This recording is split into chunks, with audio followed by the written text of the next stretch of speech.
It's really cold. We both got chilled last night because it was drizzling rain. Like, not enough to make us dive in the tent and give up dinner, but not good. And it kind of soaked us, and then I've been shivering all night because we're staying in this damn wind gap, and there's condensation on all the tent walls. Our plan this morning is to jump out of the tent, flip it inside out so it dries just a hair, and just run up this mountain. It's a cold morning. We're packing up quickly because it's really awful. Yeah, it's 36. Is it ever going to be warm again? Turtle Toe notes we have another cold night coming up. I am going to try to forget about that right now, and I'm going to read the weather forecast. Sun's coming up, and it's already significantly warmer, probably just because we're actually moving. Blue sky, that's exciting, even if I am still wearing the socks, gloves, and every single piece of clothing I'm carrying. Having an emergency on trail changing session. Are you decent? Yeah, well, sort of. Not zipped up yet, but you can't see that.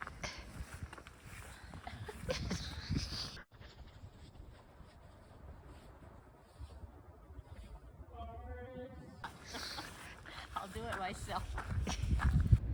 Morning view. A family member who lives in suburban PA said, "This cold just won't let go," and I thought, don't you know it? You're not on the top of a mountain. Shivering all night and waking up sore from shivering, not from hiking. Nearing the summit of Highcock Knob, the next peak of the massif of Apple Orchard Mountain. I'm wondering if this almost would have been more pleasant camping last night. The bar is pretty low. Possibly more windy. Also, quite possibly not as windy. We were in a wind gap, and I'm kicking myself because I should know better than to camp in a wind gap. I've done it before and it's never good. We're running on empty here with no breakfast, but I just found this on the trail and it looks really fresh, still wrapped up, so we're gonna share it. Here I come to save the day in my breakfast cape. Do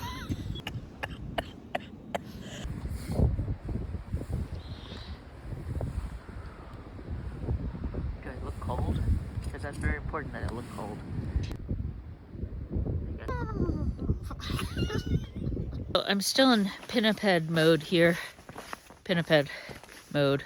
I guess I would have brought gloves if I knew this was going to be this frequent. I mean, I'll wear socks on my hands in a pinch, but this is becoming a regular habit.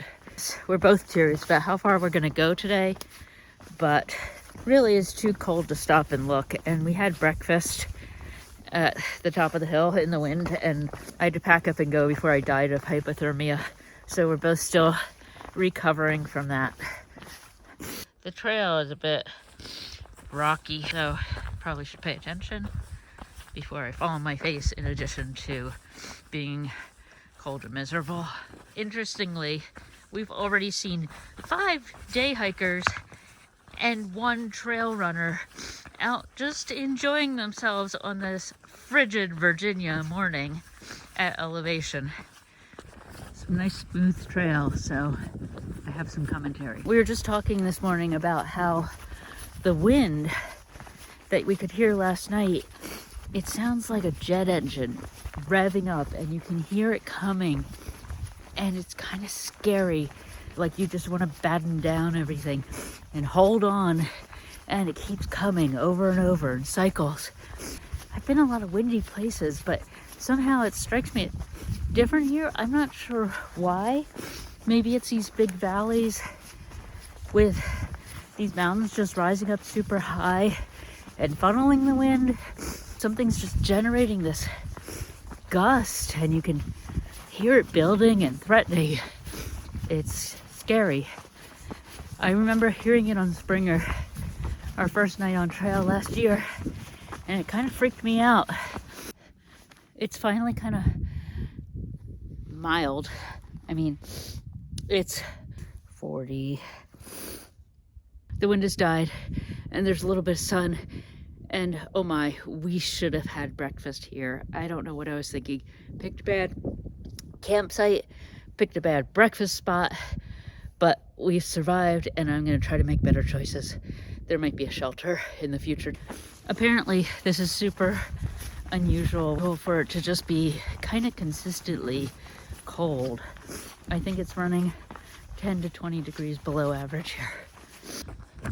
We're exiting James River Face Wilderness. Pretty cool. Forest sign here. Oh my God, it is a road with a yellow line and pavement and everything. I think this is Petite's Gap. We got a trillium or two braving the weather.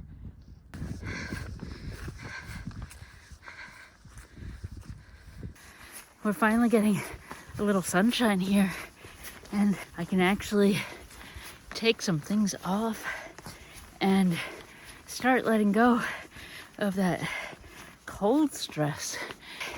It just builds. I mean, it's okay being cold for a minute, but then when you just can't warm up, everything is just more and more. I was afraid we're just heading into the pit of doom. Not gonna be warm till Monday, Saturday now, but at least we get a slight reprieve. Hey look, it's a perfect G. That must be meant for me.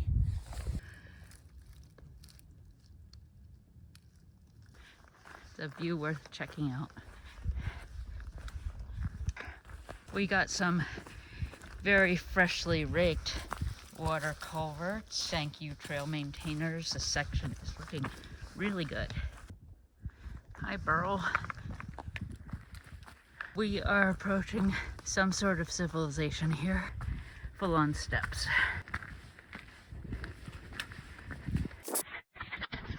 Oh, not just a view, a throne. Wow, that's nice. Thank you, thank you, thank you. Yes. We've been climbing. So I stepped right over this, but Turtle Toe noticed it.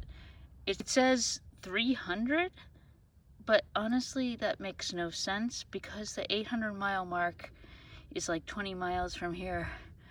If you're going south, it doesn't mean anything because, I don't know, you're at 13 or 1400. Maybe that's an 8 with a stick or two missing and they got it wrong. Maybe it's just a personal thing. I have no idea. So one of these towns, there are a bunch of little hamlets down in there, is Glasgow. Not sure which one. It's way over there. No, but Glasgow is a little closer, and then further out is Natural Bridge. Like probably the bigger town, a little further. Yeah. Here we are. Civilization, as I said, this is a pull-off on the Blue Ridge Parkway, which some locals told us is the highest point on the Blue Ridge Parkway. But of course, what we're really excited by is this trash can. Will you get out my trash? It's in the back. It's right in the back. Oh, actually. Bye-bye. My trash is... Should keep it. So we got slightly turned around going back to where we left the trail and then heading to the parking lot. But, you know, it's always a bonus when you find a trash can. You can tell how excited we were. But here, this is not the trail. Here, you get diverted by the lookout, but you go around this little corner, there's the trail. And it's a scenic little thing. We're just paralleling the parkway for a bit.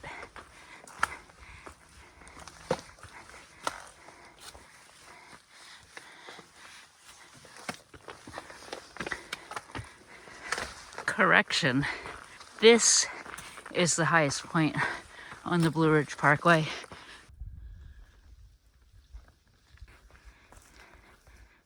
Given that we haven't made very good choices in the last 24 hours between our camping location, eating dinner in the rain, and picking a really cold breakfast spot. We're trying to make better choices. So we are going to a shelter for lunch to get out of the wind, and we're also doing it 2 p.m. and having a nice hot meal so we don't have to spend time when we get to camp and we put on our layers sitting around outside waiting for dinner, possibly being rained or misted on. We might have come to this on our own, but we ran into Horn of Plenty today and we're discussing tactics for dealing with the cold weather. And he was talking about that, about once you get to camp and put on your layers, you just want to get warm and get into your sleeping bag as fast as possible. I guarantee that's not a thru hiker. You don't do that. Set up a full-size tent in the shelter. Lunch and pack explosion. Oh, that's just food explosion. So for reals, this is the highest point on the Blue Ridge Parkway. First look at the Guillotine. Very excited. Doesn't take much to get me excited. I'm not sure I want to stand on it. Oh, but you do. Okay. Oh, this is gonna be fun. Going up there, walking to your doom. You made it.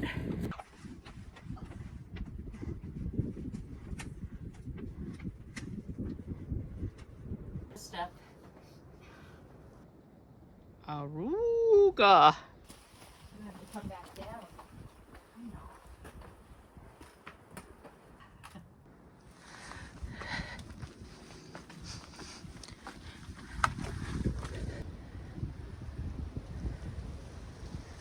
Lots of interesting rock formations right around here, headed into a miniature vortex. Oh, there's the trail.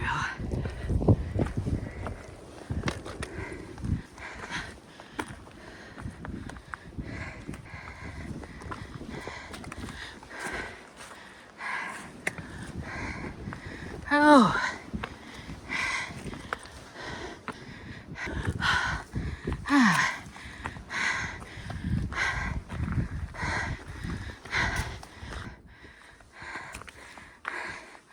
We've been climbing this behemoth of a mountain called Apple Orchard Mountain approximately since noon or so yesterday.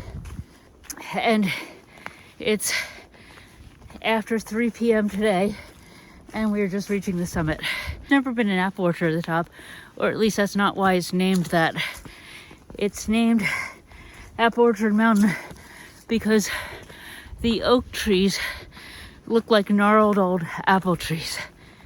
So these are the oaks masquerading as apple trees, giving this giant mountain its name.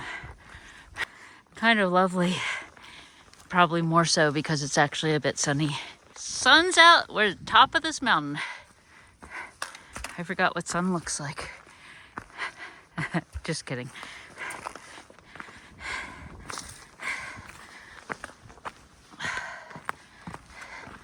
So much excitement.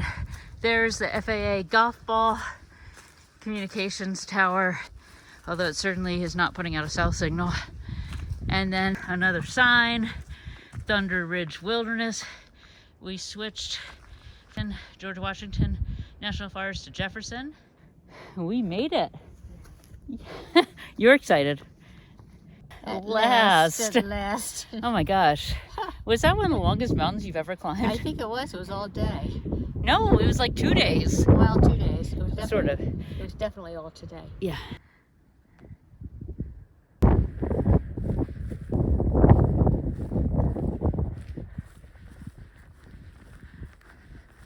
Nice little meadow walk, sunshine, a little reward for my feet and for my warmth.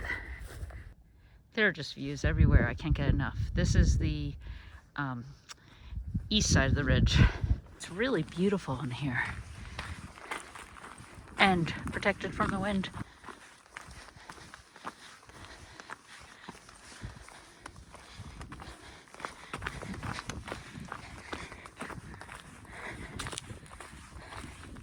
Parker's Gap Road, aka Forest Road. We're at a major junction here. Sign's a little worse for the wear. Cornelius Creek Trail, Apple Orchard Falls. That's not the AT. I don't know which way the AT goes here, but that's blue. So we're not gonna go that way. Oh, all we have to do is go straight ahead.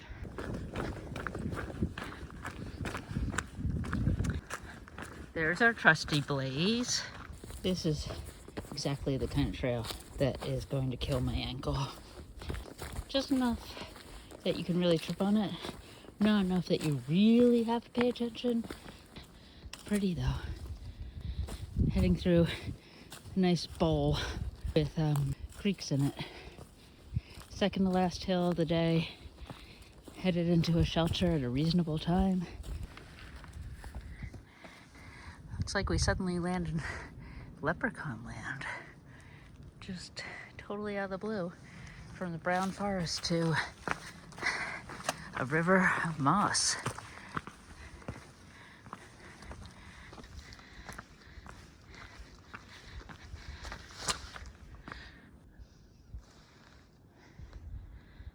I think there's like 5 different kinds of moss here. Dutchman's breeches. Oh. And then Dutchman's breeches with a mayapple coming up. This rock, which is sticking straight up. It's about, this big, but it's kind of straight up. And Turtle Toe just took a flying leap forward, faceplant off of it. But she's still there. Wave. Hi. Is it Jesus's tomb? It's almost Easter. Homeward bound. We made it.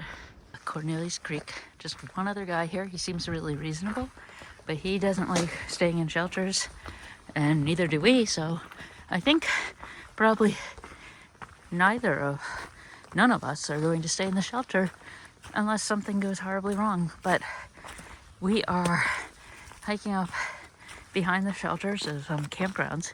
It's actually the scenic route to the Privy, and I found a really nice campsite. It might be a little windier than down at the shelter. I hope not. And a nice fire pit, which we will not use because we never make fires. And the tent spot is a slight depression, which I love because I love not rolling down the hill when I'm trying to sleep. It's also great access to the Privy